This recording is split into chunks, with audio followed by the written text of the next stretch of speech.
Morgan Parker is a man on a mission to ride his motorcycle from Hong Kong to Brisbane, Australia on a voyage that will see him travel through 10 countries and in the process raise awareness about 10 of the most important charities across the region. It's an adventure that will test his limits during a trip that will be exciting, dangerous, eye-opening and always breathtaking. Join him each week as he travels wheel to wheel.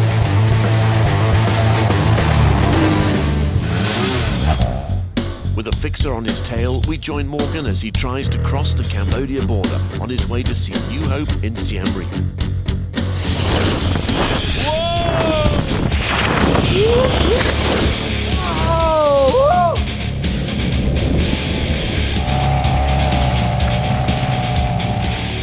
With the stalking fixer on my tail, I was anxious to get safely out of Laos and into Cambodia.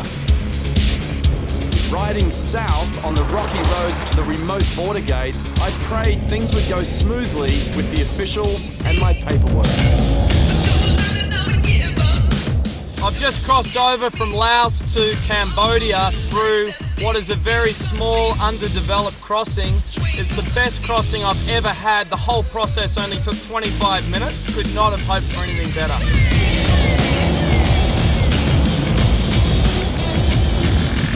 It was exciting to be in Cambodia, knowing I would get to see the famous temples of Angkor and above all, visit New Hope, a crucial charity providing a myriad of services to children and families desperately in need.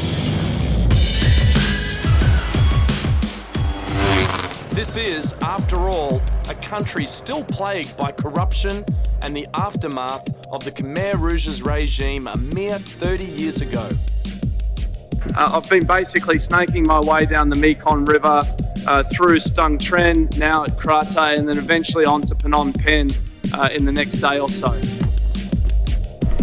After getting out on the Mekong River in search of Kratai's star attraction, the white Irrawaddy dolphin, I eagerly jumped back in the saddle and headed down a 120-kilometre narrow dirt road. Between singing to myself and unavoidable run-ins with other travellers, it was a thriller minute and I loved it, even when I had to make the impromptu water crossing. How deep? This girl has just showed me how deep it is to go across here. Thank you. This morning I'm going to be riding with the fellow BMW adventurers.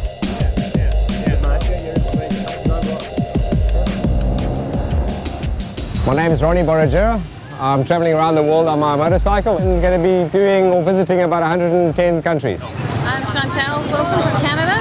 She's the boss. I'm second in command and driver, Trevor from Canada. Been married 30 years and still going strong, and I'm following it. The trio have countless enviable tales from their extensive global adventuring. This is my 75th country and I've done about 14 months. So I've still got almost 2 years left. Spending time with these guys helped me put everything in my own life into better perspective. I went from a very stressful position where I had thousands of people working for me and just closed the door and all that and walked away from it. I don't think I'll ever get back to that because this has certainly taught me that you can live with far less. You actually don't need a house and a car and all the other crap that goes with it, modern day life. We live on far less. I'm living on 6 t-shirts, 2 pairs of shorts. I mean, you get into that.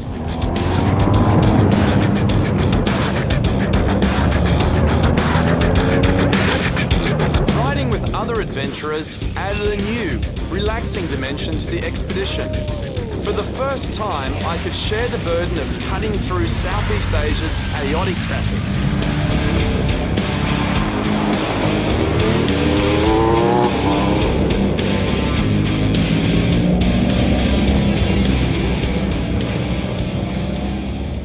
Cambodia has a long history dating back thousands of years. After brief independence in the 1950s, the Vietnam War gave rise to the Khmer Rouge in 1975. Making the most of a widespread famine, the regime, led by Pol Pot, destroyed anything and everything that was remotely Western. It's estimated that by 1984, the Khmer Rouge had killed 1/3 of the population, leaving its infrastructure in tatters. You're talking about Holocausts that only happened 25, 30 to 35 years ago. Like, this is in my lifetime that this stuff is happening.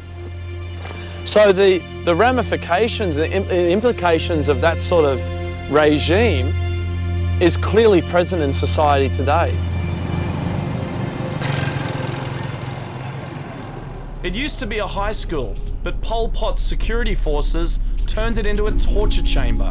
Here, an estimated 17,000 intellectuals suffered barbaric treatment before being killed and tossed into the killing fields. A brutal reminder of Cambodia's recent past. It was all sobering, to say the least. But it came time to leave Phnom Penh and make my way to Siem Reap and New Hope.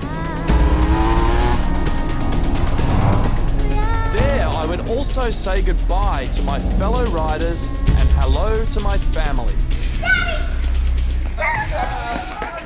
Yeah!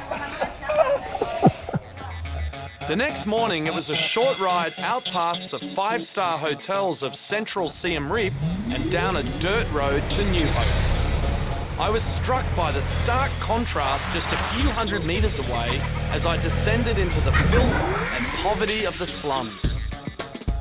But the smile returned to my face as I was greeted by 200 cheering children. What a welcome! Oh, yeah. Fantastic, it was amazing. How you doing? Harry. Nice to meet you. Are you all happy? Thank you so much for having us here. We are very, very excited to be here in Cambodia and at New Hope. Little did I know, the moment I stepped into New Hope's surroundings, my life would be changed forever. Hello.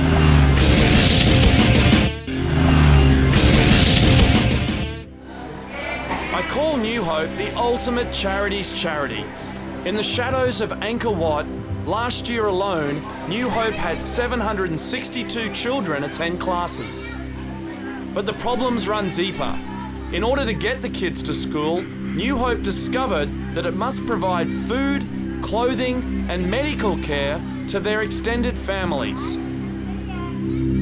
Each year, the charity now treats over 11,000 patients in its medical clinic. New Hope has truly become a one-stop shop.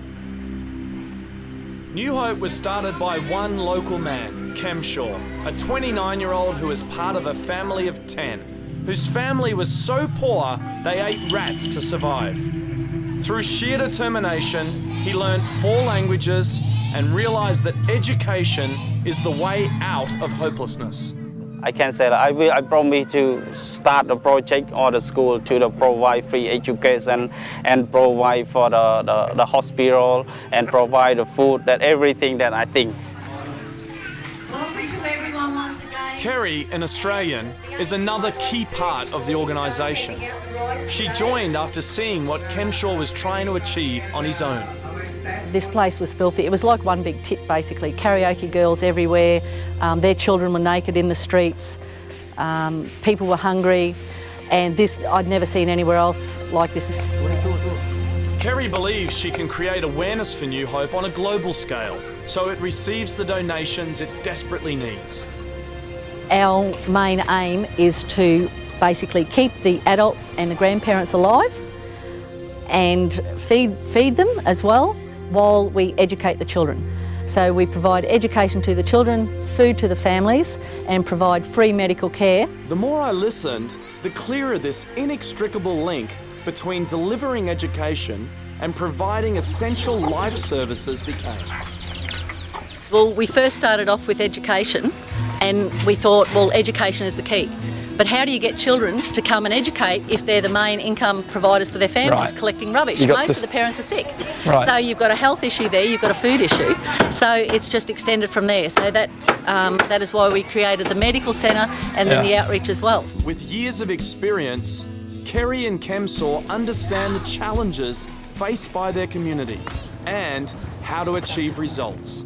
When I go in to tell the parent how education important, and some parents say, Kemsaw, I'm not, how can I send my kid to education because I'm starving.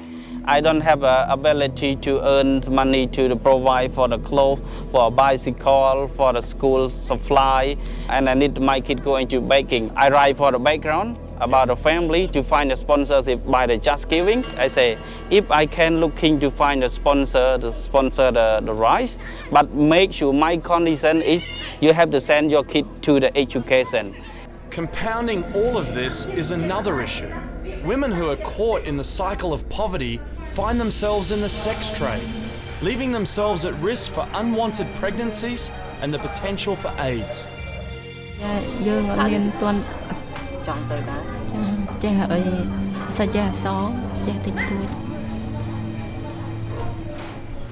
In the face of these difficulties, each year New Hope provides over 400 parents with family planning, childcare and sex education. New Hope is now helping these prostitutes find alternate ways to provide for their families through basic vocational skills courses.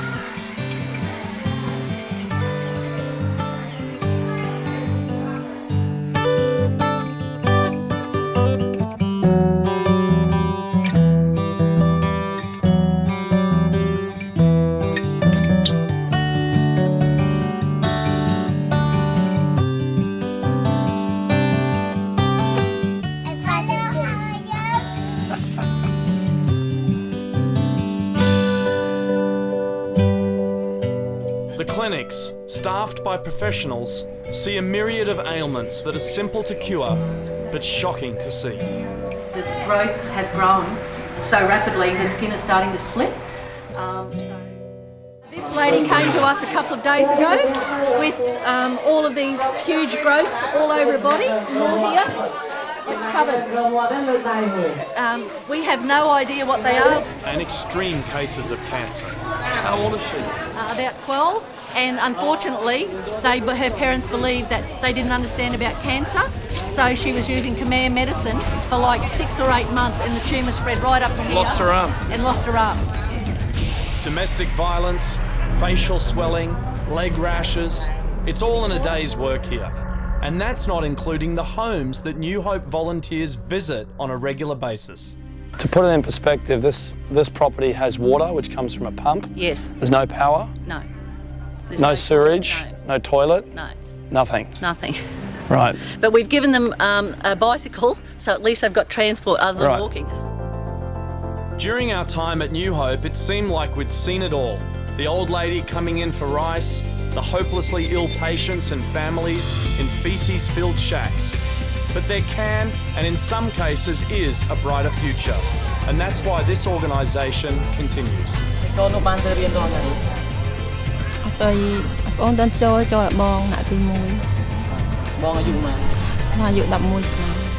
And New Hope's work has garnered the attention of international volunteers from around the world who are moved by what they see. Amazing how they've actually done this whole project, and it's, I think that, more volunteers should definitely join up.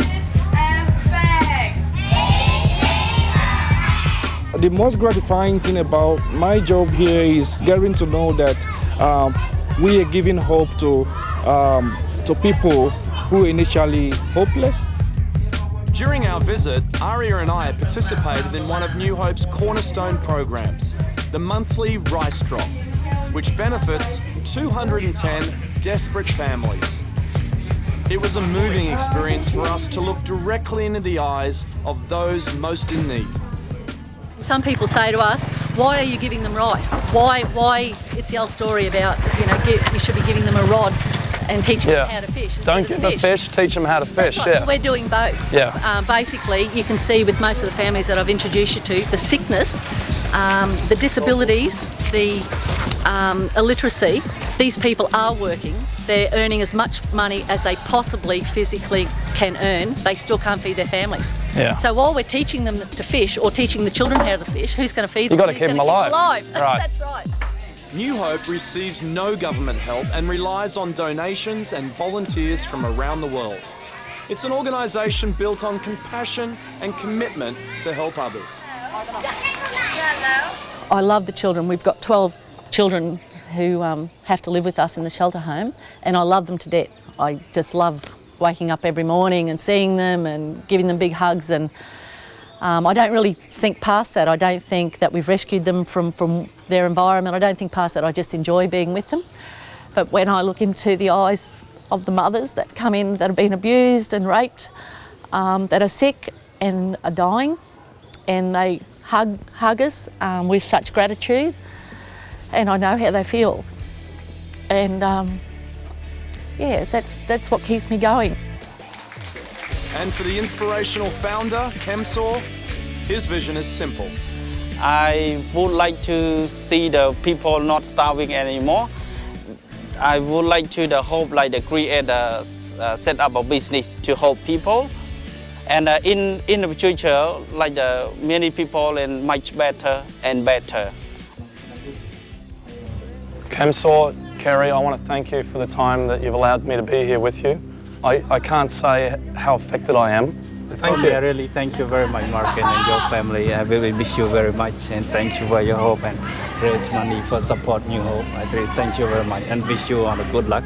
And I hope to see you next time. Thank you very much. Okay. Thank you. I'm sure it's overwhelmed, Morgan. Thank you for giving me hope Amazing. as well. He can't, believe it. Thank you very much, Morgan.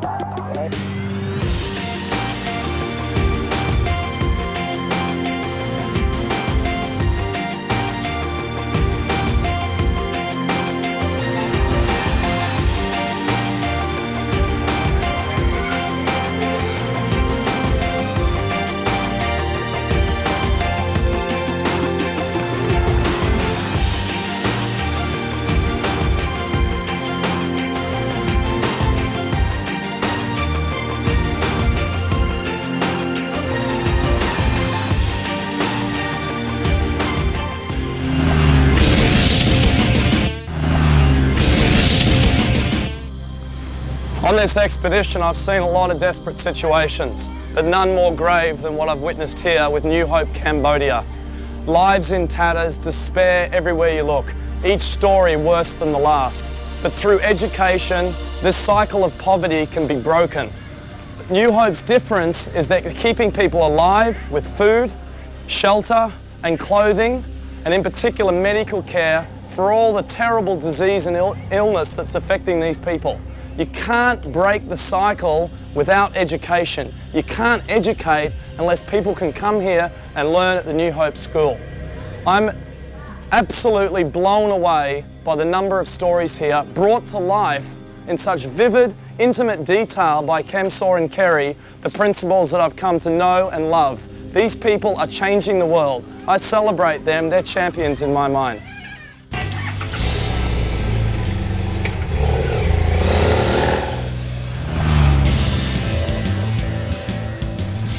After our deeply emotional time with New Hope, it was time to fulfill one of my lifelong dreams, seeing the temples of Angkor.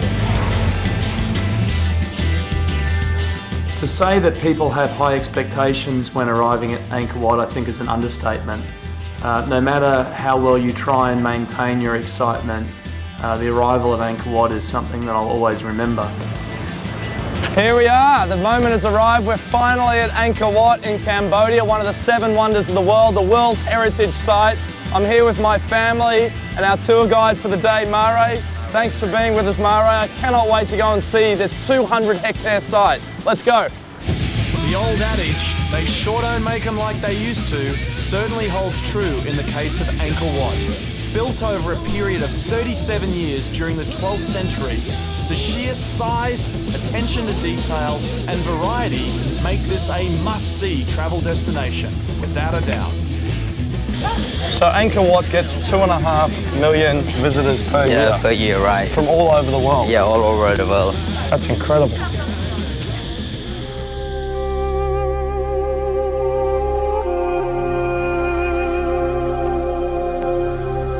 It's hot and crowded throughout, but the temples are remarkable in every way. We could have spent days exploring them. Absolutely mystical scene here in Ta Prohm. Yeah, Ta This looks Prohm. very familiar. Why is this so familiar to us all? This is a famous spot from the movie of the Tomb Raider. And we can see one of the spunk tree inside covered by the triangular figs. Many roots hang down. You can see two different trees, one inside and one outside. Absolutely awesome. Yeah. How many other trees are like that in this particular temple? Cannot count Many, it. yeah. Many of them. It's like the jungle is Yes. slowly consuming this temple. It's got an awesome look about it. Yeah. One of the most fascinating temples for me was Bayon. So we're only 2 kilometres away from Angkor Wat at Yeah. Bayon. This looks so different to what we saw there. Yes, that's this one of the Buddhist temple is a bit different from the Hindu temple. One of the building in the middle of Angkor Thom that we call Bayon, B-A-Y-O-N. One of the complex, it was very complicated, many towers, and each tower have 4 smiling faces. In that time, the Buddhist monk, they represent for 4 affections of Buddhism. Right. That means the 4 smiling faces, they're dedicated to the compassion, sympathy, equanimity, and patience. All the 4 smiling Good faces. virtues to have. I gotta say, this is really an intimate feeling here, very mystic, and I really love it. In fact, I have to say I prefer it. Yes. Anything I've seen so far, it's amazing.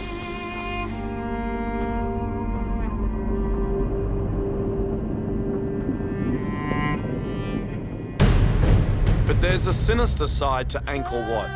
We learned that a company in Vietnam actually owns its commercial rights, and this made my blood boil. And now 70% of the ticket price that you pay, which is $20 US a day, to visit one of the 7 wonders of the world, and really the key jewel in the crown of Cambodia, goes to a Vietnam petroleum company. And ultimately, $2 out of your 20, that's 10%, goes to the preservation and improvement of this incredible landmark for the world.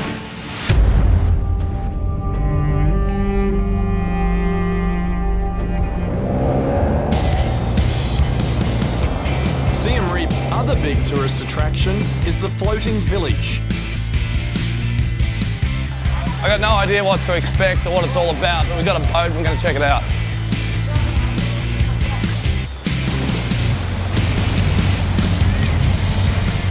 It's a remarkable testament to the adaptability of these people who actually reside on the lake, and most definitely worth a visit.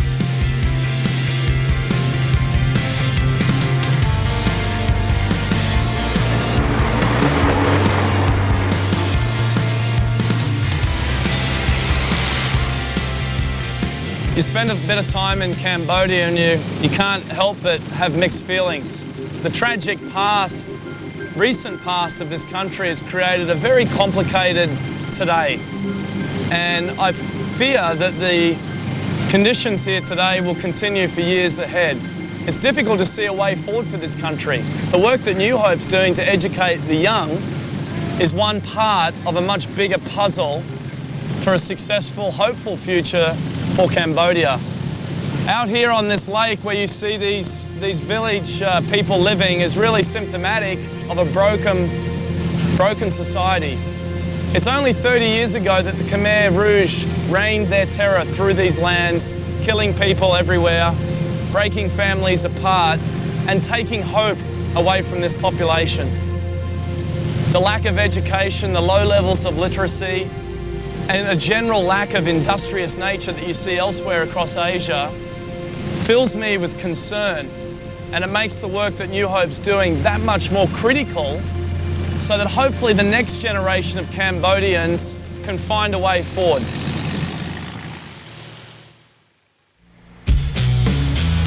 An unwelcome visit to our hotel by the stalker's local associate forced us to make new plans. We decided to leave early and take an alternate route to the border in Thailand. As I rode away, I knew these days in Cambodia would be etched in my memory forever.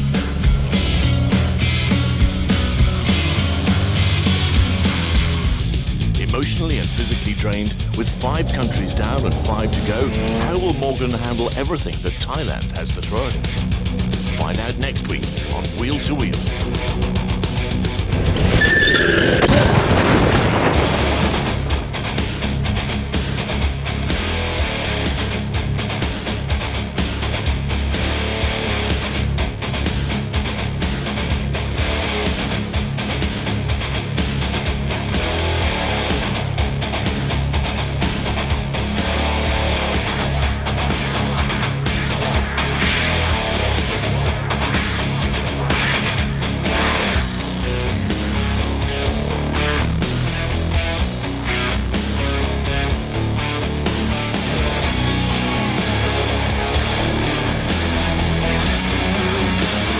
For more information, please visit wheeltowheel.tv.